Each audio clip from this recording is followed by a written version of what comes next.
Welcome to the Sound Effect Podcast, the podcast about sound effects. My name is Asbjoern Andersen and I'm the founder of asoundeffect.com. In this episode, Jennifer Walden has an excellent interview ready for you featuring the sound team for the massively popular movie Everything Everywhere All at Once. In the interview, they talk about creating the sound of everybody's favorite hot dog hands, making the everything bagel, and bridging the different universes through sound. They break down recording the Fanny Pack scene, recording ADR for the martial arts team, and capturing the sound of Raccoony. They talk about mixing in Atmos, and they even have a special guest appearance by Noel Walden. Before we begin, two quick things that might interest you. The first one is that we've kicked off a huge sound design contest at asoundeffect.com/contest with excellent prizes from Mattia Gelotto. It ends May 21st, 2022, so if you're feeling creative, hop on over to asoundeffect.com/contest and enter while you have the chance. Also, if you want to get your hands on 1,000 premium sound effects, we've got a special opportunity for you. You can either buy SmartSoundFX starter pack at 90% off, with proceeds being sent to the Red Cross in support of Ukraine, or download it for free with attribution. To get the pack, visit asoundeffect.com/free. Okay, time for the interview. Jennifer, please take it away. Hey, this is Jennifer Walden for Sound Effect. Today, we're going to talk about the sound of Everything Everywhere All at Once. And joining me are supervising sound editor Brent Kiser. Hey, Brent. Oh, hi. And Andrew Twite, the sound designer. Hey there, Andrew. Hello. We also have Julie Diaz, the ADR supervisor. Hey, Julie. Hey. And last but not least is the re-recording mixer, Alex Fehrman. Hey there, Alex. Hi. Happy to be here. Thank you guys so much for doing this. I'm so glad to be talking about this film. It's like a mind-altering experience that didn't require ingesting any hallucinogenics. Everything about this film is just so crazy, from the story concepts to the color and lighting to my favorite part, the sound. This film is just a singular experience. When you guys started talking about this film with the Daniels, how did they describe this to you? And what were some of their initial ideas for what it should sound like? After Swiss Army Man, this started becoming a thing. And in social situations, I would be updated from Dan Kwan, Dan Shiner that, oh, this fun thing, this is kind of this is kind of that. And then about 2018, 2019, the producer Jonathan Wong was like, hey, we have a script. We're about to go shoot. Do you want to see it? And I'm like, yes, I would love to see the script. Will I understand it? I can only imagine. Because the hard thing about reading these scripts are they're so amazing and you're laughing, but you're just like, I don't know how this is going to work. And so that started the conversations there. And then I would start seeing stuff coming in from shoots like the dailies, because Paul Rogers, who's also on the same floor as us at Unbridled, Parallax Post, we're getting the dailies. He was editing the second they were coming through, so he's putting an assembly cut together, and so I'm able to see these things. And he started putting it in our ears like, all right, start getting weird. There's this hallway scene. It's a lot going on. And that was kind of the first scene that we saw. And they kind of tossed it to us and was like, hey, we have this hallway scene. We don't really know what works. We need to feel different universes coming through or different verses coming through and breaking through and everything's breaking down. Yeah, go. And we're like, well, what do you mean? Like, what would you think for this? And go. Oh, okay, cool. And then that's when it got shot over to Andrew Twite, and same thing. He was like, so what do you want me to do? I'm like, go. It was pretty great. And that scene in particular, man, like we cut it, and a lot of what we originally cut stuck. I mean, like, that is one of the few scenes where, like, a lot of what we cut stuck, like the cartoony stuff. Like, we didn't adapt the hallway movement until a little later, but it was like the first time we got a sense of like how the radio elements played, like when you feel Jobu coming up that elevator and everything. But like, we were blessed with a lot of timing lock on this film, and that scene in particular is an indication of that. Yeah. Yeah, it's really fortunate, actually, that there was picture lock because Jobu does a lot of verse jumping in that scene. And there's a lot of verse jumping happening throughout the film. It's an integral part of the story. So, if that was changing all the time, it would have been even more challenging for you as a sound team. So let's talk about the sound of verse jumping. There are kind of several elements at play here. There's the tech sounds, the physical sound of their bodies, sometimes moving through space and time, especially in the beginning. They also do that head snap thing when they acquire a new skill. Oh. So yeah, what went into that?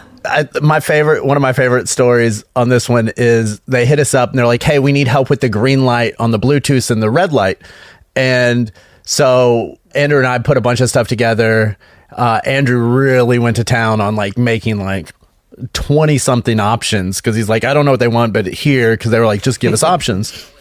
And so 2 weeks goes by and I see Paul and I'm like, hey, Paul, did you like them? Any thoughts, anything like that? He goes, oh, no, they were great. I was like, oh, wonderful. Which one of the 20 or so did you pick? He goes, we picked all of them.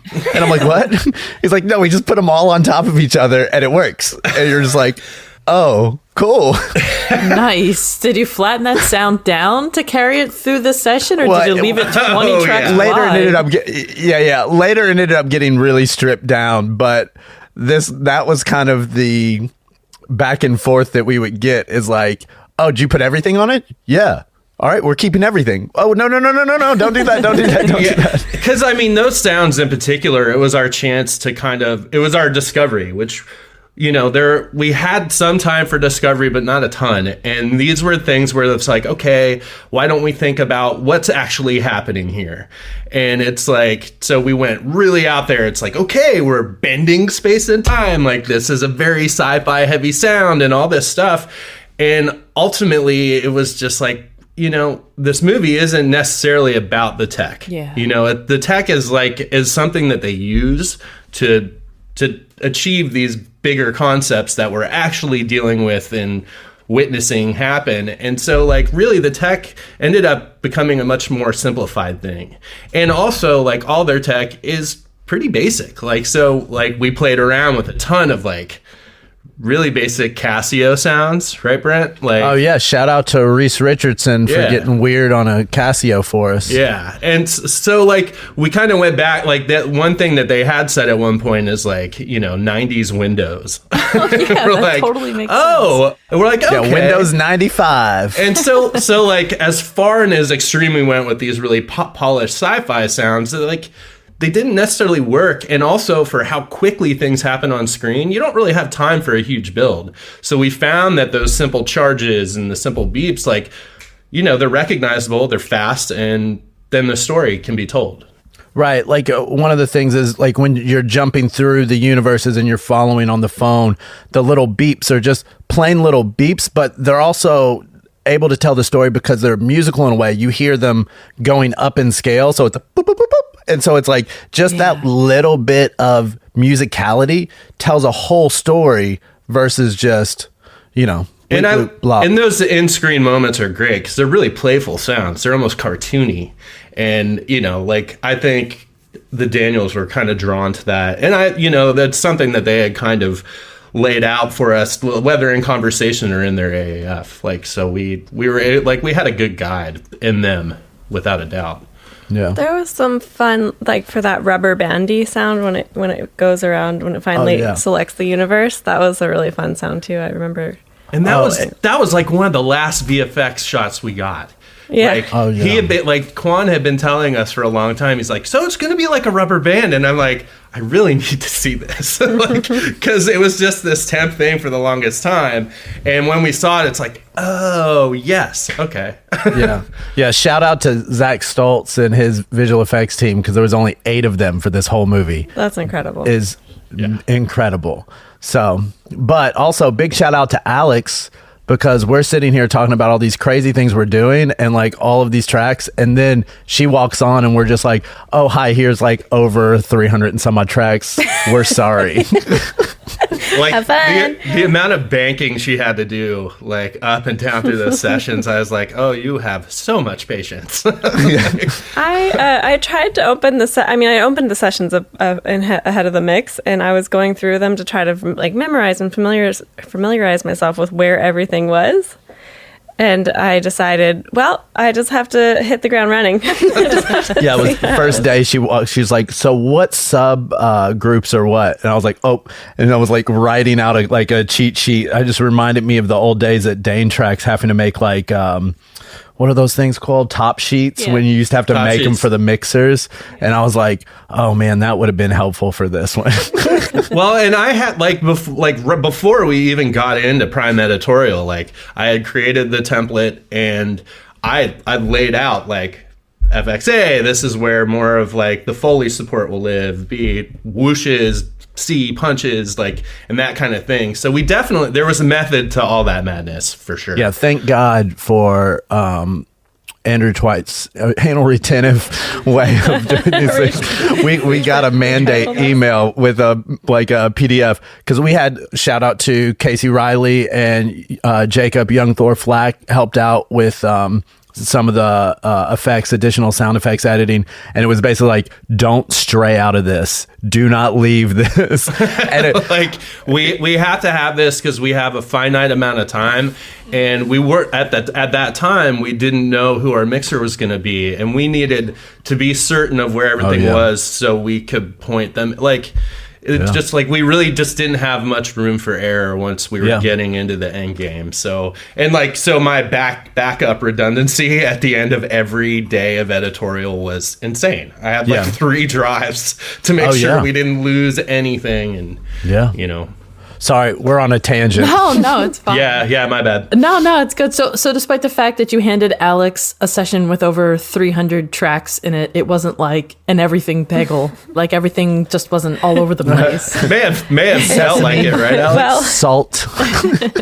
It was an everything bagel, but only because there was literally everything going on. We had natural backgrounds, and then we had, all the sci-fi stuff and the fight sequences. It just was a lot. And then Foley, shout out to JRS. John Sievert. Foley, John Sievert up in Canada. Like, those dudes killed it. Yeah. Those dudes did such a great job on Foley, which you cannot book them because they are ours. Sorry. It's an unbridled exclusive. Yeah. We will fight. Yeah. But what was very apparent when I opened the session was how much work had gone into it already by the time I opened it. Yeah, because, to speak on that, like, timeline, from picture edit, we live in a weird place, being an indie sound house. We're not in the bigger studios. We're not this big, huge, like, union thing. Like, we're definitely union. We definitely are pro-union. We just are never on these, like, 40-day mixes that you get for like Venom and things like this. This was not a Marvel movie approach. Yeah, so it just wasn't. Yeah. We got 7 weeks of editorial going into this initially, right? Yeah, and then we had I think 13 or 15 days set for mix. And once we got done with the 7 weeks, because it just took 7 weeks before the guys even really saw anything, just to get this thing whipped into shape. And that took every second of that time. Oh yeah, I mean we were like long hours doing all this fun stuff. I mean, that's why we brought in additional help and all these things. And so just to get our first presentation to them, and then we showed it to them and realized, like, oh, right, we're in a different ballpark than most studio films, because we have directors that are also extremely talented sound designers, extremely talented picture editors. Before this, I mean, and even on this, they did a lot of the visual effects themselves. I think Shiner did all of the closed captioning. Shiner was doing the credits on stage. Yeah. Like, what? And I think on Swissy, he was doing all like the dead body, like stopping the breathing stuff on comping for Swiss Army Man while we were in mix. So, I mean, like, these guys are so accomplished. So it's us just going in and doing these things. What it really is is a collaboration, which I think is very unique in our situation, or Unbridled does this a lot with our collaboration and things like this. So talked to the post soup, talked to the producers, and was like, hey, if we take 2 days off the mix, this is how much money it cost. Can I give that to Andrew and we just go for an additional month with the guys in studio and we just go through the whole movie? And that's what we did. And if that wouldn't have happened, like literally we were pulling 2 shifts. Andrew was sitting in with Quan. I was sitting in with Scheinert. And then Quan would come in additionally at night and sit with another re-recording mixer, Ian Chase, to like try to make it all work. And it was literally, that's how we even were able to prep and get it ready to show to Alex and being like, please don't kill us. Oh, and I have to mention the only way all of that would have worked, and one of the biggest gifts we had in that process is we had timing lock from the very beginning. So any updates we had were VFX side, but we didn't have massive conforms that we had to deal with the whole time. Right. And we weren't racing to temps. This movie was like, our temps were these sessions, essentially. So it's a very unconventional format that we went into this with. And I mean, if we wouldn't have had that timing lock, there is no way we would have finished. Well, no way. And we fed them so much. You know, I think that's the other thing too, is like, that's the other collaboration, is how collaborative, you know, Unbridled Sound and Parallax Post really is, because we set up a whole library, because that's what we, on Swiss Army Man, there was one sound effect. I can't remember what it was called. What was that wind sound? It was the bane of your existence. Oh my God. And it was like the first sound he wanted to put in this movie. And I was like, no. Well, it got to the point to where he had Quan, I think, bought the rights to that sound. Yeah.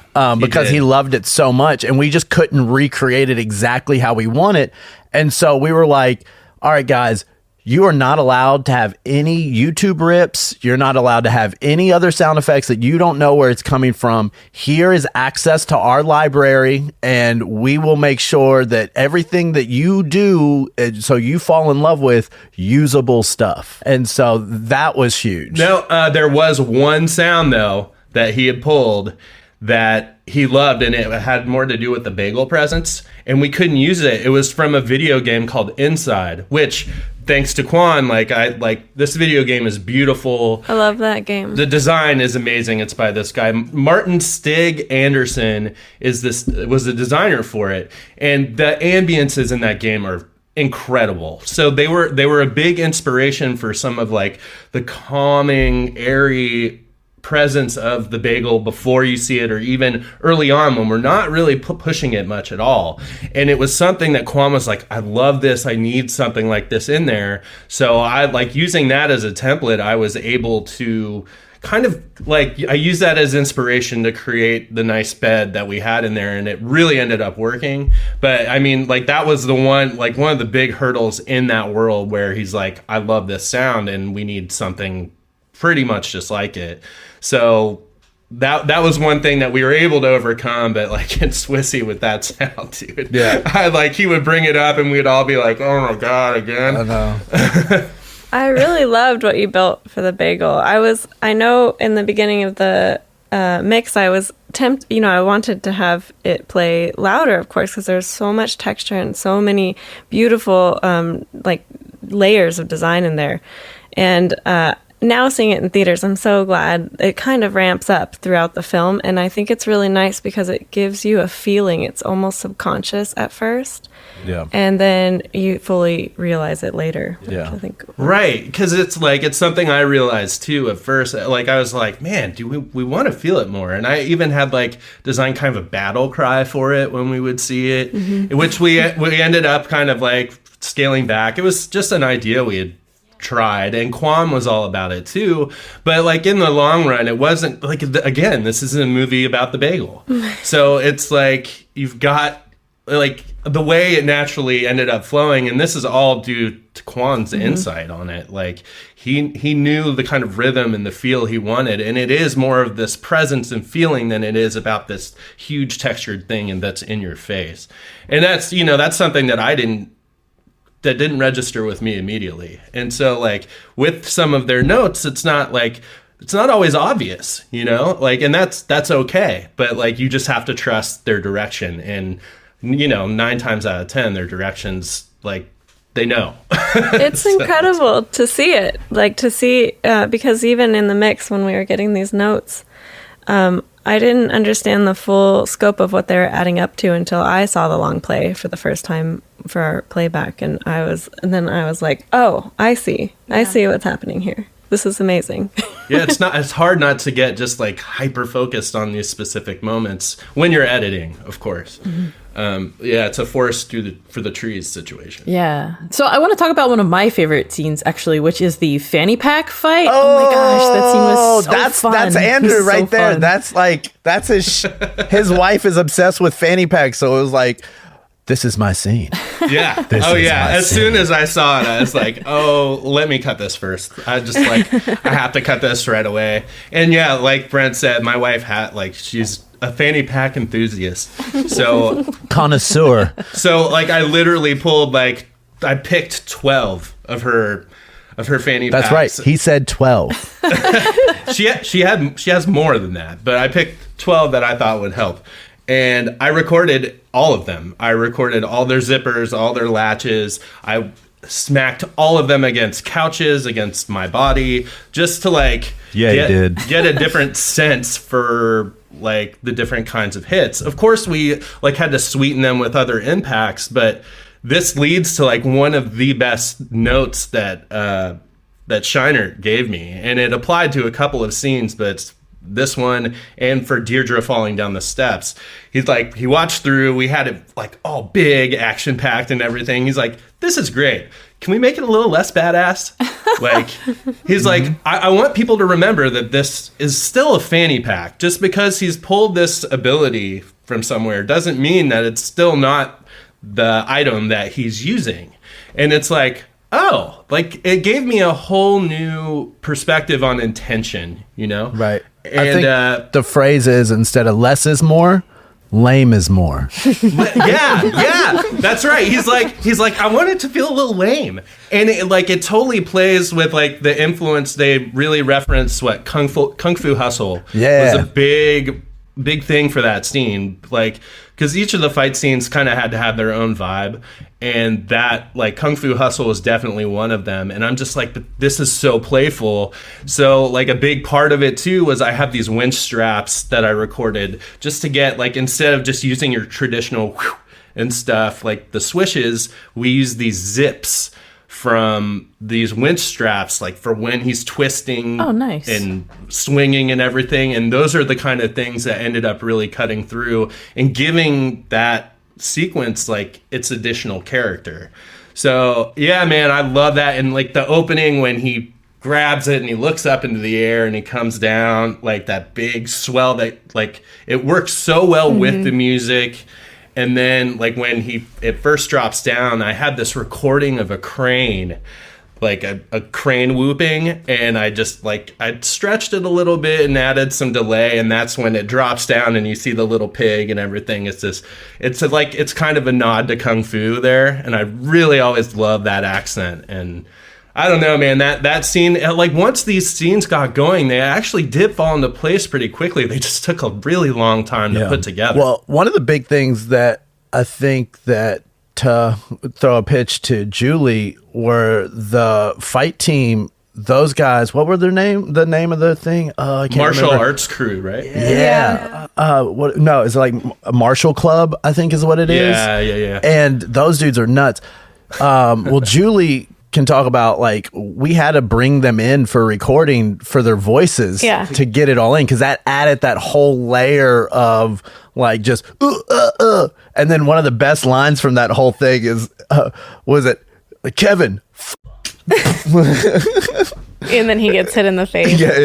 Yeah, I still have all those recordings. It's almost 5 minutes of just them literally doing flips in the recording room. Oh my god. And trying not to kick the mic, fighting with each other just to get some realistic grunts and stuff. And then at the end they would be like, "Oh, Kevin, fuck," and then like gets hit in the face and everything, and it's pretty great. Actually, I want to go through those sessions and like pick out fun stuff. Did they? We could make a whole new movie. They ad-lib the Kevin part, or Oh no! No, it's in there, but it didn't get picked up on that actual like fight scene shoot, so we had to come in and do it. But like those dudes are great. I mean, anything that the Daniels asked them to do, they just did it, and they were in character, and it was just because they're brothers too, so like they were playing off each other so well. Yeah, and they were a huge thing for us as well, of like knowing like, oh, this is the style, because they are such like, you know, experts in these fights. They've really researched and know so much about kung fu and how these movies work and things like that, that they were huge.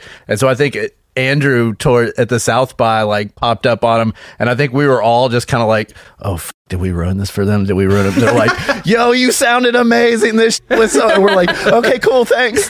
Yeah, like I handed him like an analog camera that we had brought, and I was like, I'm gonna get my picture with you guys, and they're like, with that? I'm like, yeah. They're really cool, yeah. Yeah, and their effort, I mean, like anybody who's cut a fight scene, like you can have all the hits and everything in the world, but like those efforts and grunts are what like they ground it in reality, you know? So like all that ADR, again, like it's invaluable. Yeah, it was great. It was a lot of fun. So since Everything Everywhere All at Once is a family film, I'm going to have my daughter, Noelle, join us for a bit of the conversation. Actually, I just have to go get her off the bus, so I'll be right back. So this is my daughter, Noelle. Hi, Noelle. Hi, Noelle. Hello. How was school? Good. So do you like movies? Mm-hmm. Which movie? What movie would you say you identify the most with? All the Star Wars stuff. Oh, yeah? Mm-hmm. That's our favorite. Man, I like some Star Wars. If you had a lightsaber, what color would it be? White. Ooh. That's a good one. Noelle, now it's your turn to ask the Everything Everywhere All at Once sound team a question. This is the Noelle podcast now. Yes. You got any fun questions for us? Evelyn becomes one with all her different versions in the multiverse. Can you talk about those montage sequences? That was really fun. You didn't see it, but we actually go through and see a frame by frame of all of these different Evelyns in all these different verses, and who and what she could be in every single one. There was like a prison Evelyn. There was like a animated Evelyn. Yeah. And it was all this. So that was a fun little side story. So the directors just reached out to all of their friends and gave one photo of Evelyn and was like, hey, everybody just make something and send it to us and we'll put it in. And so it was just like all the friends just putting things in and having it.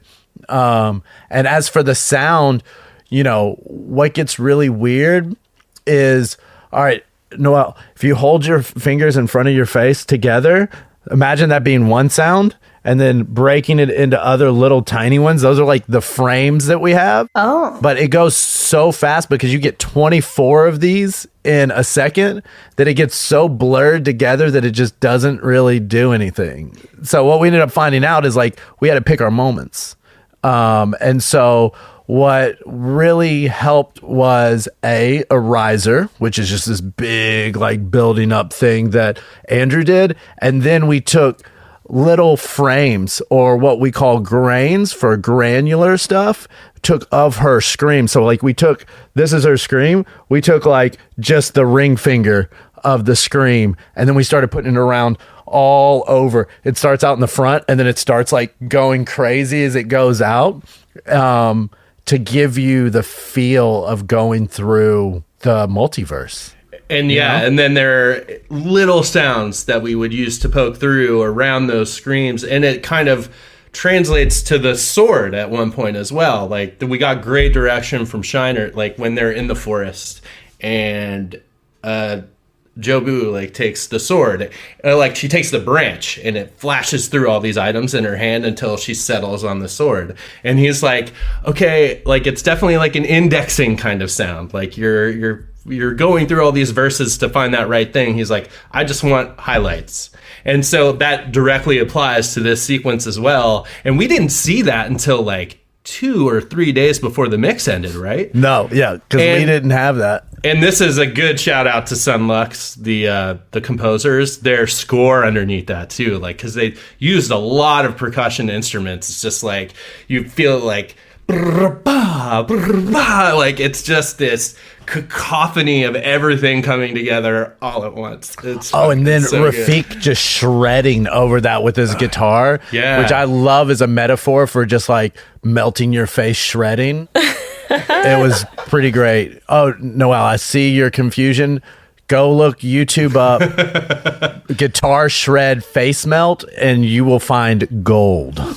All right, so Noelle, in really quick, with your mouth, make the sound of breaking through different verses. Go. I'm not sure how that would sound. You know, that's a great sound. That's a great sound. We weren't sure either. Yeah.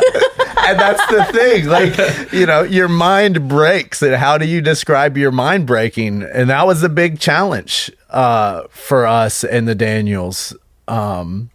It's great when you have a visual cue, but like on a conceptual cue, like simply, I don't know, is sometimes the way you break right through. Because I think Brent asked me that really early on as well. And I was like I just kind of like, I don't know. Our clay pot was breaking, you know, because that's the thing they talk about in it is like, you know, being able to jump to different universes is like, you just can't keep everything together. And so, you know, we just witnessed your clay pot break. So congratulations. Meaning your brain. Yes, yes. And that's such a great question because that for me is one of the moments of like all the creativity, everyone's contribution, like just shown all at the same time. It was like, and even when we first saw it, we dropped that final sequence on the stage, had all the sound in there, everyone in there was like, whoa, like it was like we were all blown away by it. It was just like, that's crazy amazing, you know. It's awesome. Yeah, and so on the stage, I mean, Alex, what was that like for you? You know, again, imagining that everything bagel of tracks, you know, like, here you go. It was especially for the swords part, because there's important dialogue happening over that section too, and there's all this chaos, everything's changing. So it was really to poke out little tiny moments that you could and still understand what Jobu was saying. And then also with all of the flashes, the edit looked crazy in that little section. It was so much, and it was such small events. You know, it was such fast and small events. So it really was just like you wouldn't know just watch it. Like there's a rubber chicken that passes through her hands, like a wrench and stuff. And I tried doing the frame by frame thing at first, but you quickly realize, which is common in sound editing, it's like, man, if you try and put everything that's appears on there, it's not going to work. And that's indicative of the kind of direction that Shiner and Quan are able to give. Like they understand, and like, you know, what we had in there was working, but when Shiner came over, he's like, so what I'm really thinking, and he gave me a little more specific direction. It's like, oh, okay, yeah, that's cool. And then it worked. So it's like you really do have to trust people with a creative vision like that, because no matter how creative you are, like you can come up with some cool ideas, but like to really understand how it will fit in, you need to follow their lead. And then some quick fader moves to make sure just a little things poke through. And what was that like mixing this scene in Atmos? Because you have all of those discrete channels. Did that actually help, or was it more of a hindrance? Yes and no. Well, yes and no. I mean, in Atmos, the great thing about having it is full frequency surrounds, really great pan. So you're really able to take advantage of those things. Some of the problems that we found a little bit was, you know, we took the music stems and really pulled them apart and we're doing some cool stuff, but realizing the fold down didn't really happen well. And so we went back into a more traditional style mix with the music, because like nothing could be missing from the music. It was so like impertinent that this percussion came through this and this made, you know, these things happen for the rhythm and the timing.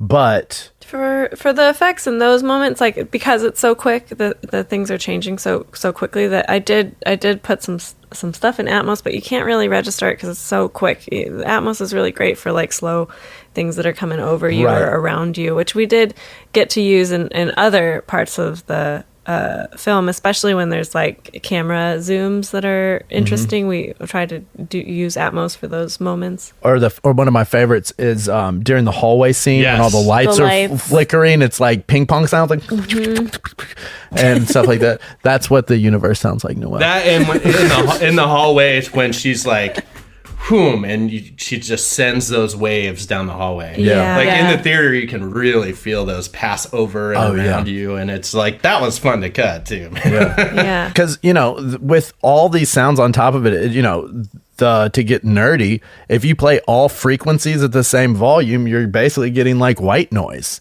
And so, and then one of the big messages from this is, how do we get past all the noise? And so it's now we're helping them decide which frequencies pull out for them to feel what they need to get past this noise. And just utterly throughout the edit, trying to find places to breathe. Like naturally in the story, we have big breath moments, but seriously, and it goes right there with the sword, and that big animation sequence is like finding places for things to poke through, but also moments to just give a second of respite from all of this. Yeah, the first 15 minutes of this thing is just like you're getting through it. I think one of my favorite reviews I got from a friend right after the South by screening was, "I love it. I feel pummeled." And spotting it too. Like Brent and I, we like our workflow to start off with, because it was pandemic. Like we spotted on Zoom. Yeah.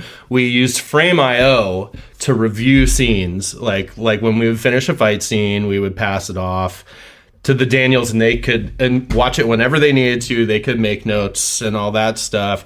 But like one of the first things Brent and I did before even our spotting, like we went through and we made a huge spreadsheet of scenes, and we gave them priority levels. And one thing I had trouble with, and initially I was like, okay, well, we got this fight scene, this fight scene, this fight scene. But then I'm like, well, wait a minute, like the shield fight goes directly into the dog fight, goes directly into, the 3-person fight. Like, I was like, it's hard to define specific scenes in this movie. Like, it's not based on location, or it's just like, God, I mean, there's like a 45-minute period where it's just all blends together. Yeah, and I think that speaks to it. Like, one of the questions we always get is, how did you define the different verses? And it's like, oh, we're not defining certain verses. We're defining how the verses break through. How do they intermingle, and how do we make these things feel like it's a breakdown? Because we're pulling elements from those universes. We're not pulling the whole universe in. Right. And one of the references we were using is a lot of like radio tuning and stuff like that. We were making radio tune whooshes. You'll hear, Deirdre's voice come through, and it'll sound very like lo-fi and come through with that kind of like analog distortion. And then I had the worry at first, like, hey, Noelle, when's the last time you listened to the radio? When you were scanning through the radio? Yeah. I don't know if you probably haven't experienced that. It's probably never been a thing, and that's okay. Yeah. And so it was like, oh, well, I have this very notion of what it's like to go through and feel all these radio waves, which, as we knew, is different universes coming through into this little speaker. But now we have this generation that's, oh, it's YouTube, it's a click. It's a click. It's a click. That's how Spotify, you get through is the generation, how they understand it is we had to deal with what was given to us. Now the generation has more selection of what's dealing with it. So I'm getting philosophical about, Jobu's object to choose and Evelyn's reaction to radio waves as a generational thing. But, it definitely got into, how do we make this feel a way that translates generational? And the radio tuning became like a really great narrative tool for us. Like, one, to add to the story, but it really assisted us in transitions between these weird spaces and moments. Yeah. Brent had developed all these like radio whooshes, and like Quan responded really positively to him. So like we're like, oh, let's run with that. And I have a two-way radio, so I spent like a half of a day playing around with tuning this thing, like finding moments of almost someone talking and then just like riding that line like between static and like the almost speaking, and then being able to manipulate it from there to create these transitions to and from. And the same goes for like the glass idea, which is, you know, like the clay pot, the leaking in. The glass is a very indicative of what's going on in Evelyn's mind. You know, it's really attached to her throughout. And like we were able to use those glass, these beautiful like high-pitched textures, and even with their residual kind of debris to like lead us in and out. And it was honestly because like it wasn't a crutch necessarily, but it was definitely something that we could lean on to like help color things up when we needed to. And it was something that like those were a couple elements that Quan and Shiner like made very clear at the very beginning that that's something that we needed to incorporate heavily throughout the movie. Also, that's the radio frequencies, going back to the radio frequencies, is something that we used in Atmos in conjunction with the voices that were just pulling us to a different space and to a different universe. And I thought that was a good usage of Atmos, of that, yeah. Yeah, that effect worked really well. I mean, when we're jumping to all these different universes, it never felt disjointed. I thought you guys did a really excellent job of bridging this multiverse with whatever space and time the characters were in. Well, that's a big shout out to the directors and Paul Rogers and these things, because, you know, a lot of times, you know, people will come to us and be like, oh, you did such an amazing job doing these things.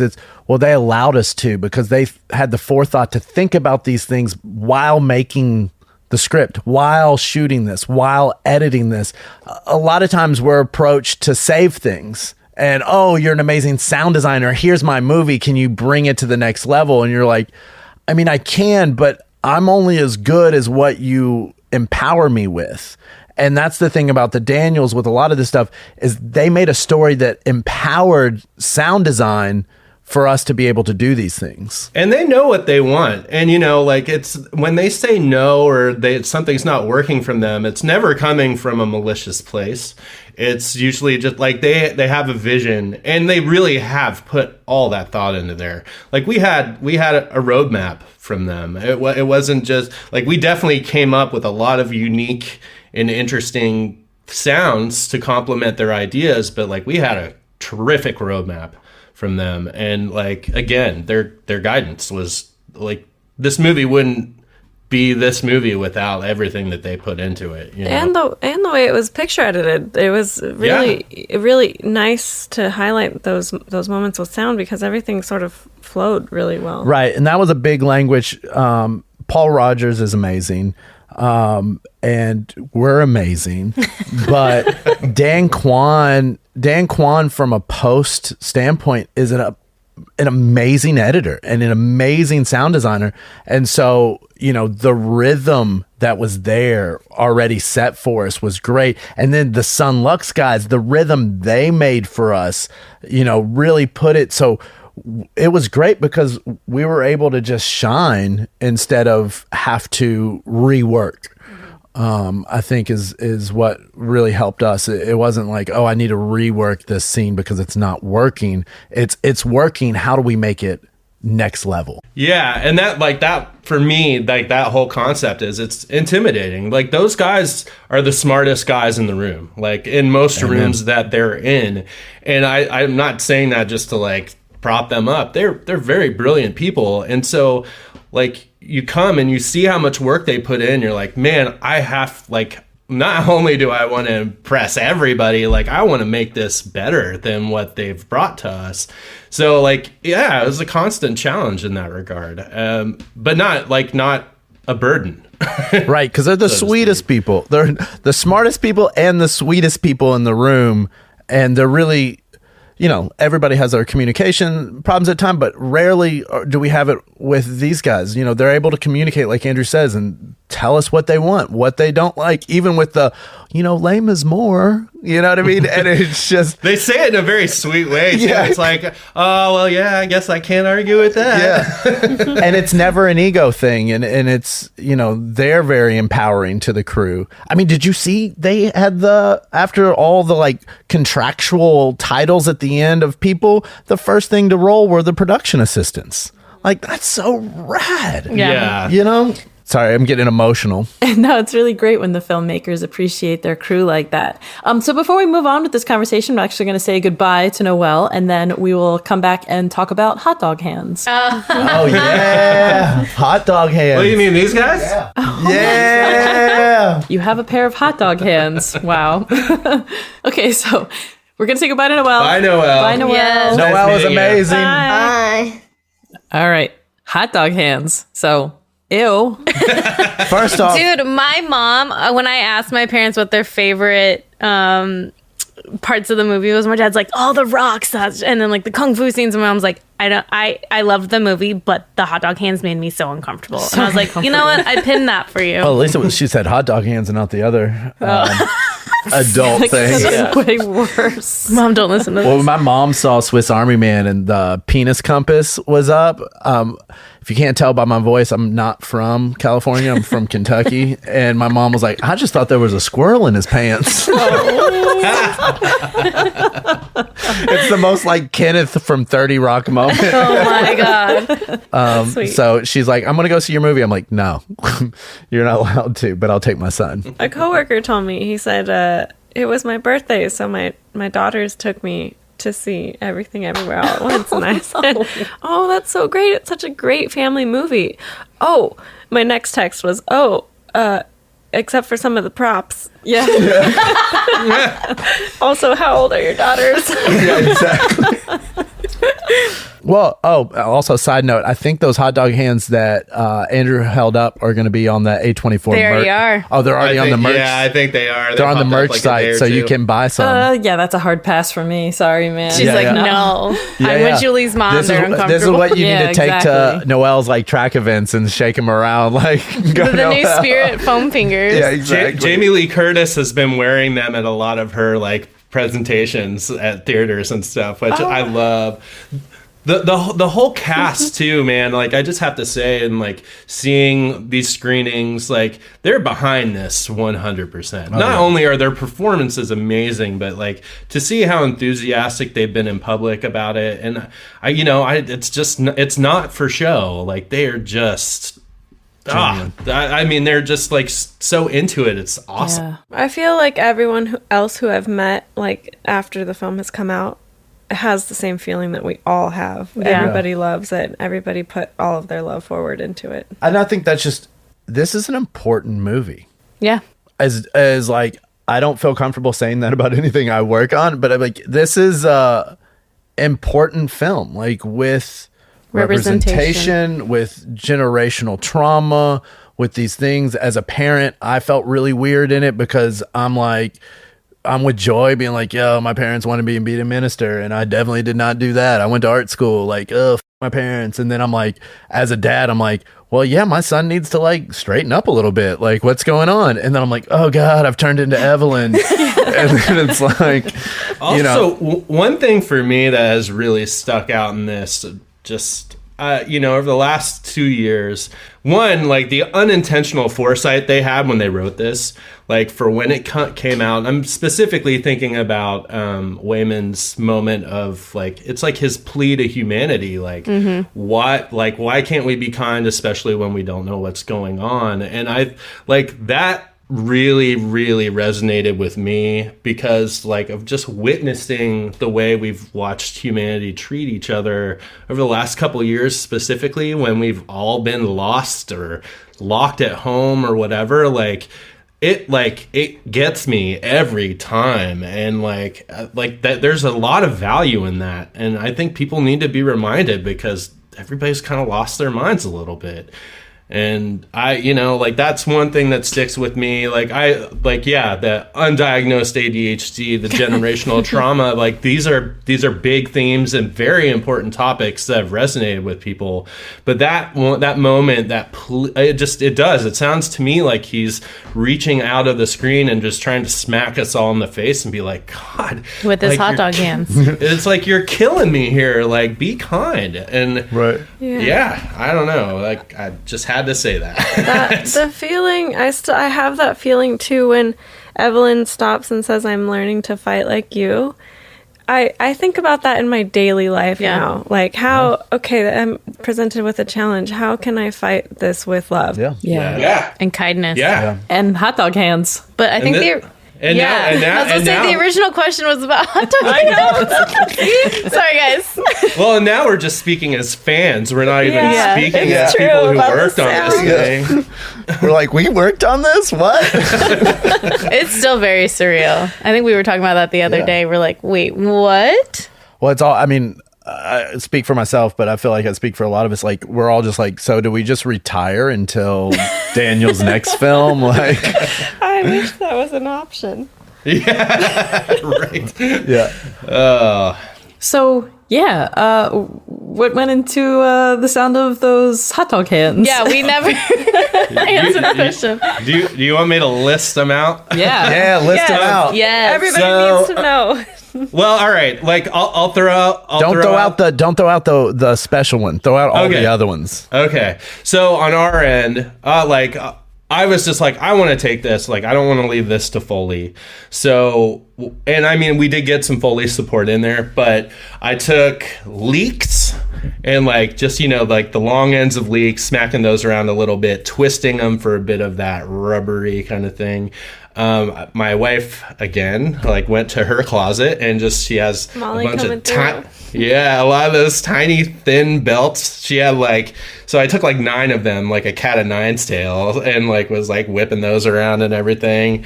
I drummed my fingers all over my belly to get that kind of skin contact, and comping all these things together just kind of played out. It worked, and I think I used a couple other vegetables in there. So it all worked to make it really real. But there were a couple of moments where they really play veggie dogs. Yeah.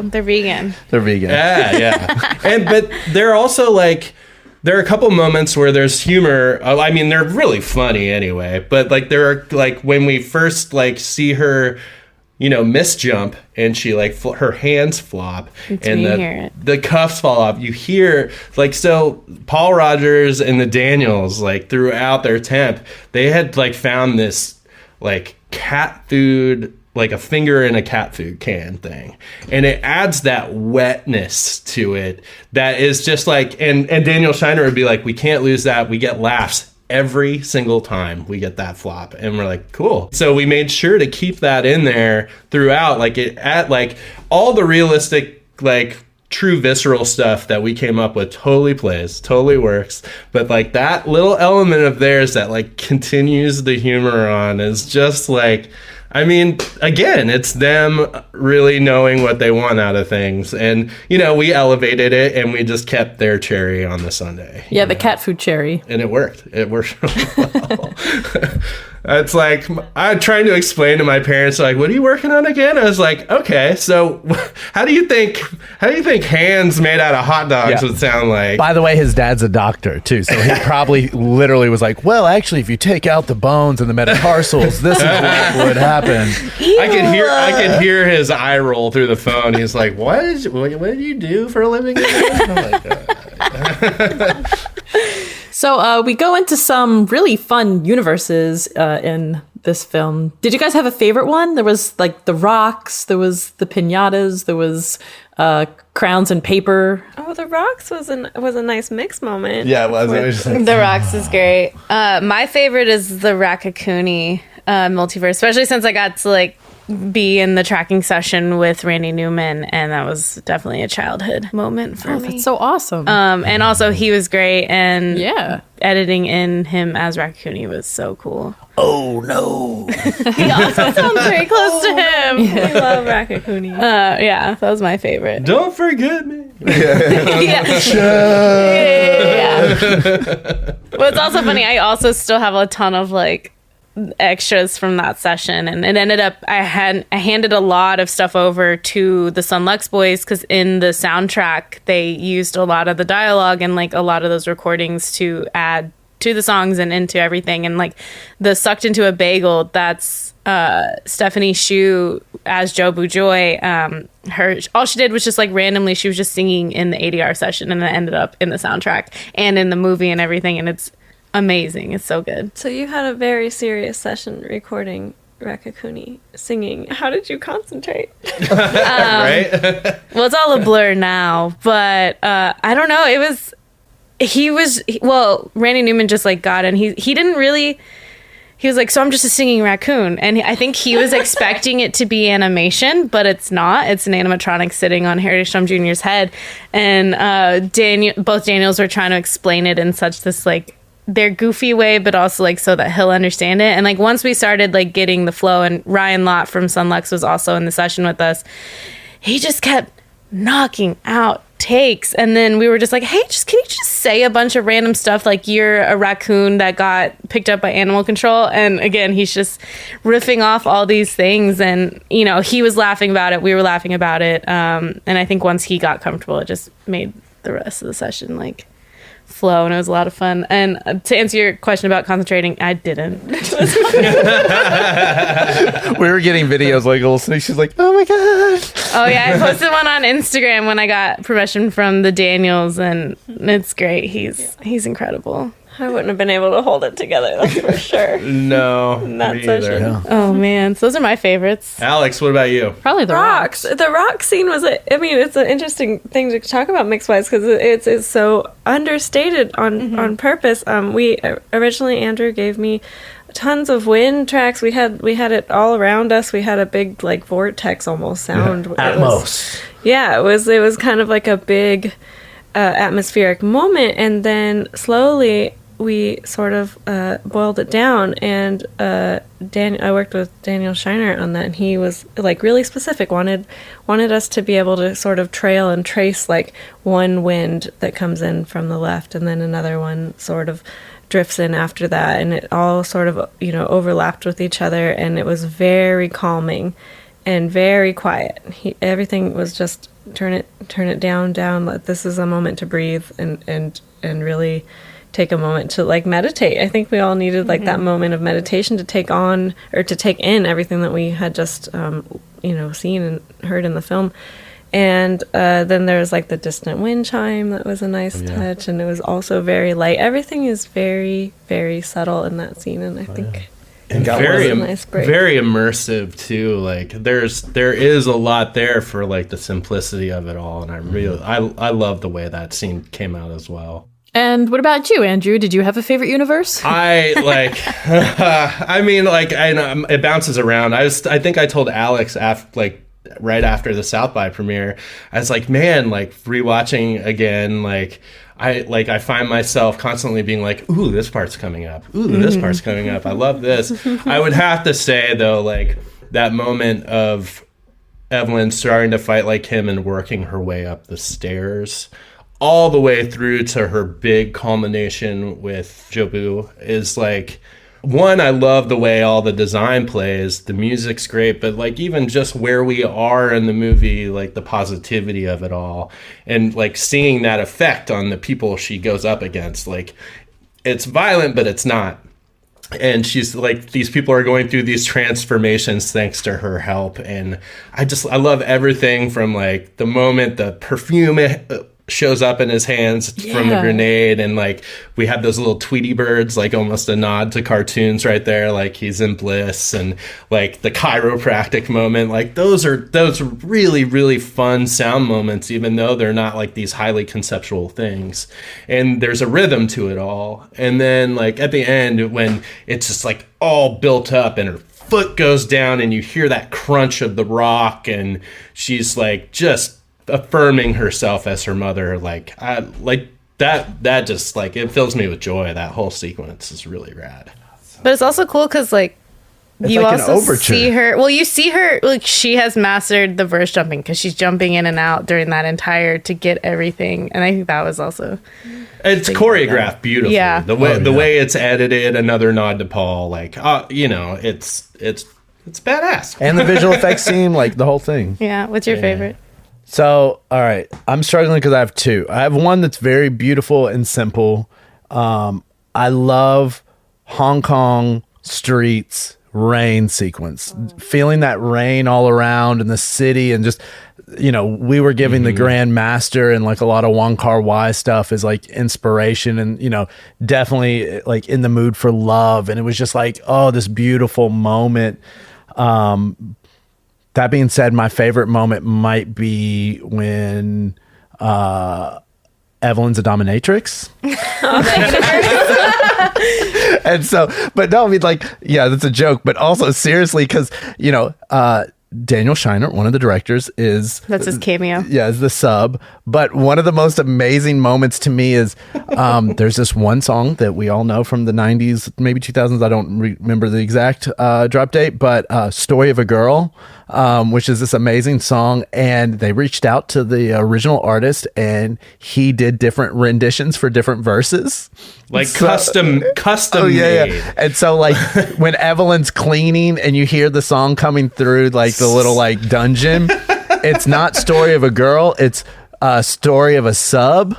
And like all these it's like that was the safe word is yes or something like that. No, Smile. my safe word is smile. Yeah.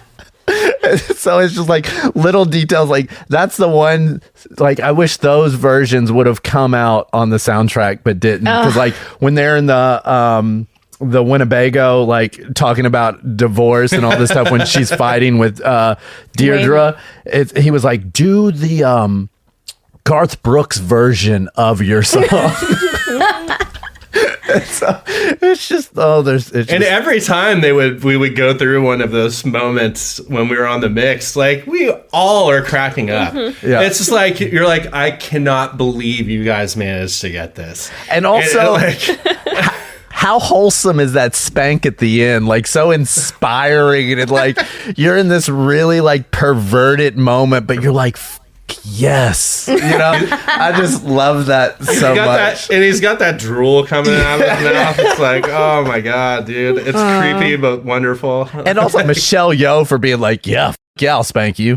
Like, let's go. I know, like she's amazing. You've had this coming. Yeah. And he loved it. It made him so happy. Yeah. That was the who are we to point. take away his pleasure by kink shaming him? No kink shaming allowed. When you first see him in that role too, when you're in the office and like he walks out and he's like, yeah, clean up in there, and she yanks on that thing and he's like, oh, like that little groan that he does just kills me every time.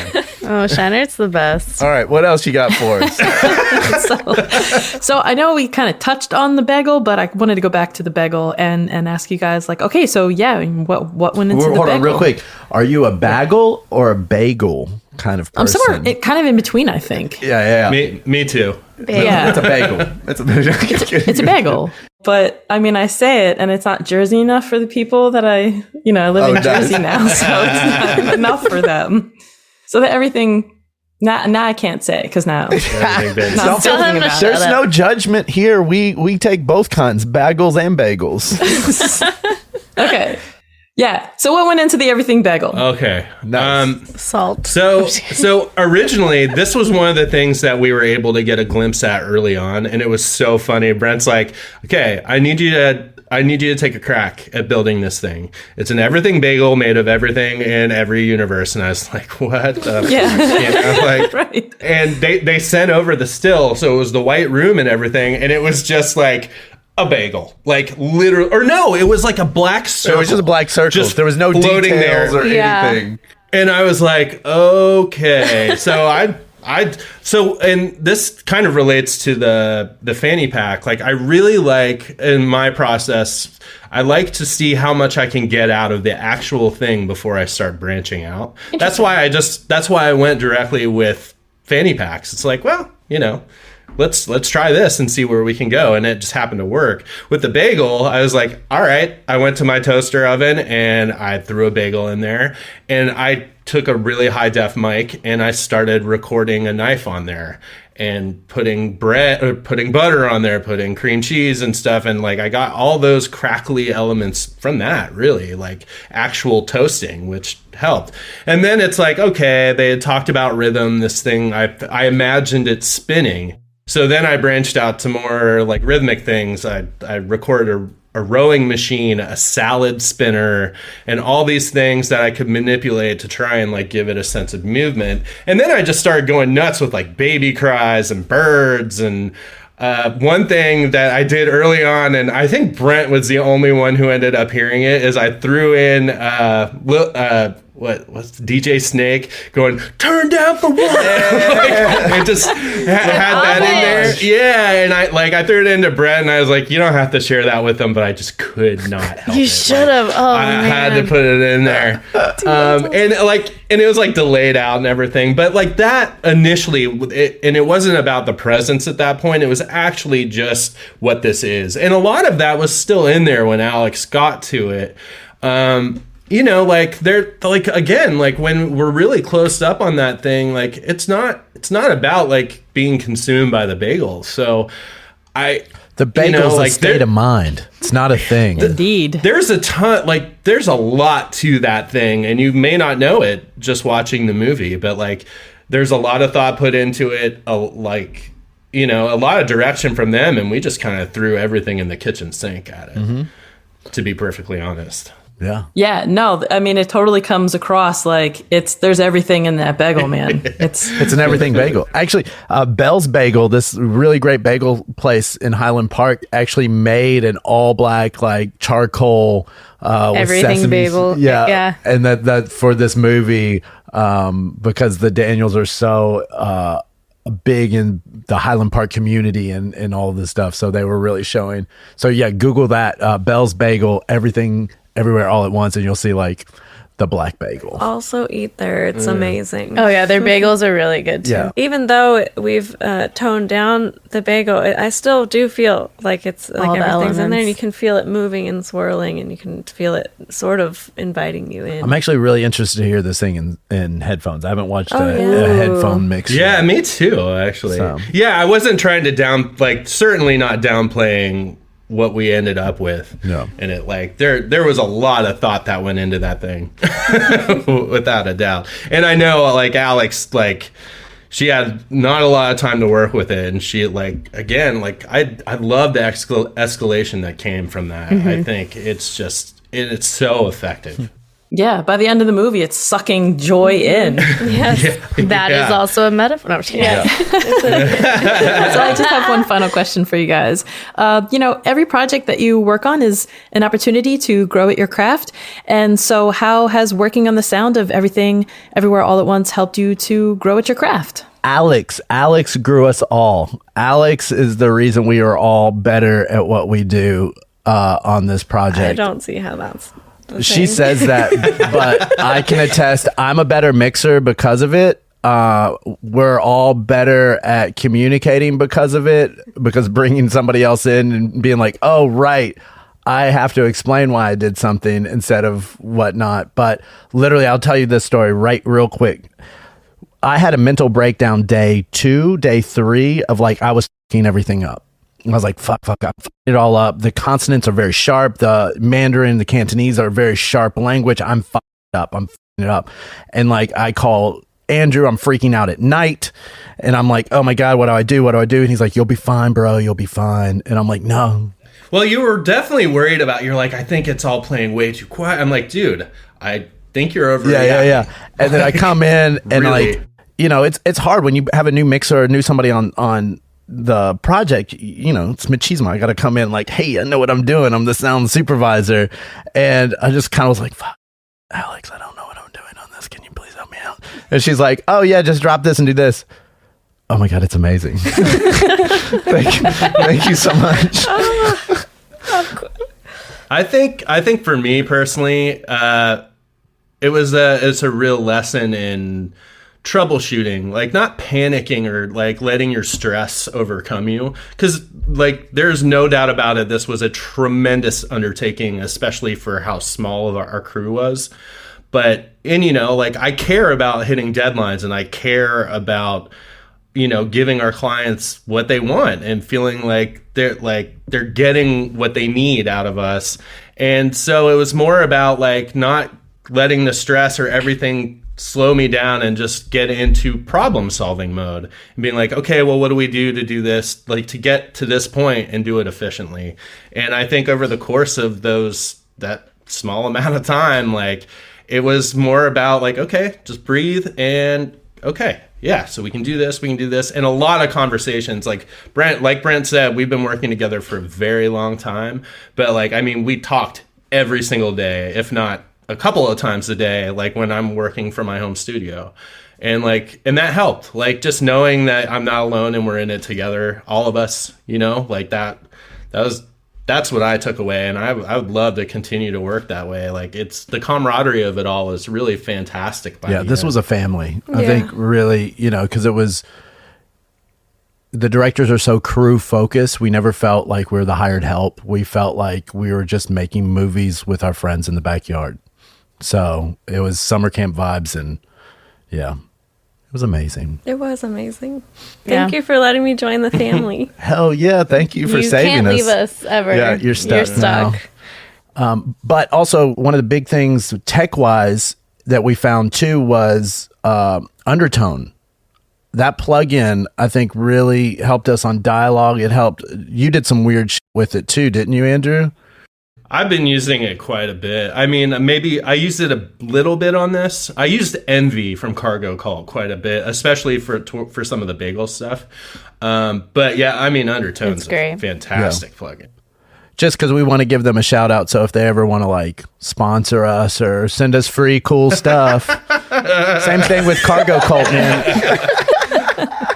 Julie and Alex, how did this project help you to grow your craft? For me, it was a great joy for me to sit in effects, because I do mix mostly dialogue and music, and I have come from effects background. So I was so excited to mix effects, especially on a film like this with so much amazing effects, and then also designed by Andrew, which he just gave me the world.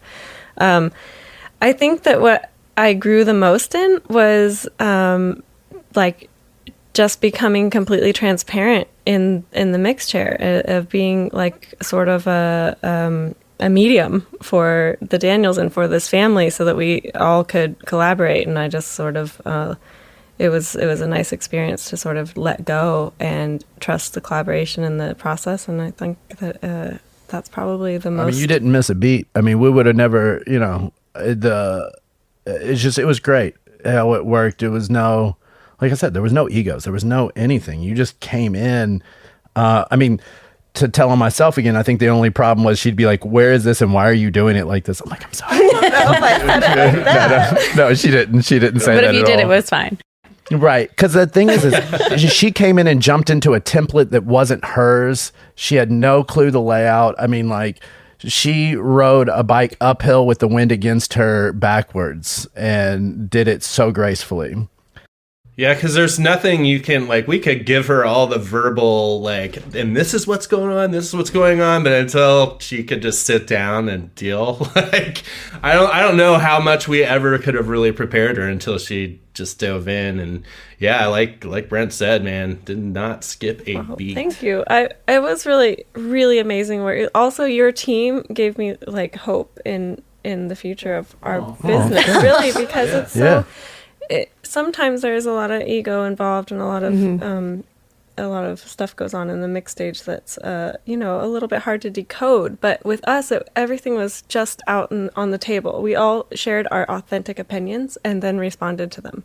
Yeah, I mean, I think when I first reached out to Alex, she gut punched me real quick because she goes, "Are you just hiring me because I'm a female and you need a female?" No, and I'm like, no. I mean, it didn't even like crossed my mind at first. I was like, no, you're a badass and do like the boys and stuff. So I just figured it would be a good mix.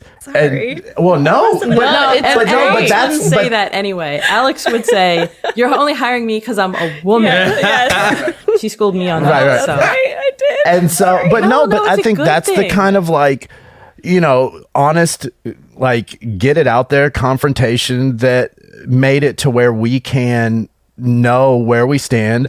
And I didn't like buck back and be like anything weird. It's like, well, no, but also, yeah, let's get that message out more. Like, The industry needs more of that. yeah, it's not, we need equal opportunity. And that's what Julie does great in all of this stuff is like, yeah, she's a woman of color and these things, but you know what? She does a damn good job. So she's an amazing ADR supervisor that also happens to be a woman of color. Exactly. And Right, they can help keep us white boys in check. Yeah. Slap Yeah. that. Well, I mean, I guess to piggyback off that, the way that I kind of grew in my craft, like I've been ADR souping for Brent for the last couple of years, and I have a grander trajectory for my career. But I mean, this movie kind of just like helped me learn a lot of the collaboration process a lot more, and like got me more comfortable in these rooms with these incredible actors and the Daniels that, came in and knocked everything out. And then I sat with the Daniels to edit it all in, pick the right takes, and like get weird with it. So, I'm really thankful for this process because I don't think without it, I'd be as comfortable in these rooms. And also Brent just allowing me to just like take it and go. He's like, I trust you. Go do it, get the best that we need. And the boys were happy. And at the end of the day, it was all I could ask for. Yeah, because it's a team. It's not me up here being like, I'm so great, I'm the sound. I'm like, I'm literally just the liaison that makes great things happen with great people. And I'm so blessed that I have great people that I can help empower to do their amazing jobs. So that's what a supervisor should be. And I'm just thankful that I've been surrounded by great people, clients and team.